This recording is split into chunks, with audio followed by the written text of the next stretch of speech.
Баяғыда бір патша болыпты. Ол 4 құбыласы түгел болса да, өмірінде еш нәрсеге мұқтаждығы болмаса да, қабағынан қар жауып, өмірінен наразы болып жүреді екен. Біздің де арамызда бар осындайлар, мойындау керек. Содан не керек, әлгі патша бір күні жанына уәзірін шақырып алып, қақпа алдында қызметте тұрған қақпашыны көрсетіп: мен мына қақпашыны біраз уақыттан бері бақылап жүрмін. Менікіндей жағдайы болмаса да, өміріне риза. Әрдайым күліп жүргенін көрем. Жан жағындағылармен әзілдескенін көрем. Өмірінен алып, өкпе айтқан ренжіген сәттерін байқамаппын. Қалайша сондай бақытты болуға болады? Үстіндегі киімі, қолындағы найзасы, жұмысы, барлығы маған тиесілі. Менің жанымда оның дымы жоқ. Сонда да бақытты. Ал менде бәрі бар. Сарай десе сарай, алтын десе алтын.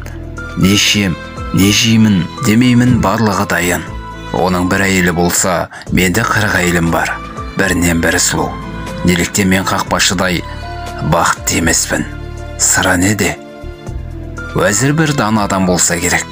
Хан ием, мұның ешқандай да сыры жоқ. Бұл қақпашыға 99-да бір ережесін қолданамыз. Болды, бәрін түсініп аласыз. Еш нәрсеге түсінбеген патша ол қандай ереже деп таң қалды. Уәзір: ол былай хан ием, бір қалташаға 99 алтын теңге саламыз. Қалтаның сыртына 100 теңге қайырымдылыққа деп жазамыз. Сөйтемізде қалтаны әлгі қақпашының есігінің алдына білдіртпей тастап кетеміз. Болды, ары қарай не боларын өзіңіз көресіз. Сұрағыңызға жауап аласыз. Сонымен не керек? Уәзірдің айтқандарының барлығы жасалынып, қақпашының есігінің алдына ішінде алтыны бар қалташа тасталынады. Қақпашы сыртқа шықса, есігінің алдында кішкентай қалташа жатыр. Ашып қараса, ішінде 99 алтын теңге, сыртында 100 теңге деп жазылған. Содан әйелім бала шағасын шақырып алып, мына қалтадан әкеле жатқанда 1 теңгесі түсіп қалған болу керек. Сыртында 100 теңге деп жазылған, ал мұнда 99 теңге бар. Сол 1 теңгені іздейік деп, әйелі бала шағасы барлығы жабылып, 1 теңгені іздеуге кіріседі. Таба алмайды. Дұрыстап іздемей жатсыңдар, іздеңдер деп қақпашы бұлқан талқан болады.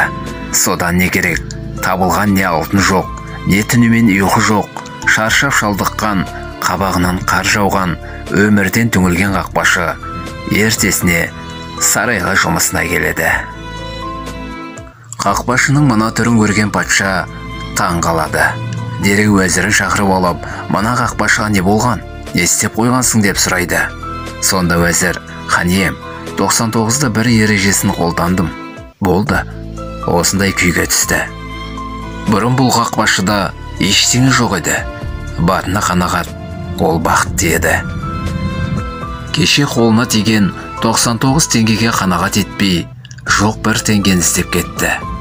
Тура сіздің жағдайыңызда осындай хан ием. Сізде барлығы бар, бірақ сіз тағы да болса екен деп қанағат қылмайсыз. Біз барлық адам баласы сондаймыз. Алланың бергеніне шүкіршілік қылмай, бермеген нәрсесін іздеумен өмірімізді өткіземіз. Бұйырмаған бұйым үшін булығып, ашуланып, жан жағымызға уымызды шашамыз. Неге менде жоқ, неге басқада бар деген сұрақтармен өз-өзімізді қинаймыз. Ризықты беруші де, алушы да бір Алла. Өткенде бір көрші апам келіпті. Сенің итің менің тауығымды жеді деп бұлқан талқан болып ашуланып тұр. Сонда бір айтқаным бар еді: өле тұғын тай үшін, көше тұғын сай үшін. Апау, ұрыспайықшы.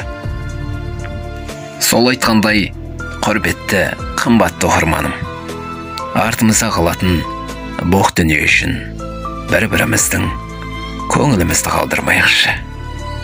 Мынау жалғаншы фәниде ойнап күліп, жайнап жадырап, сыйластықта жүргенге не жетсін? Аман болайық.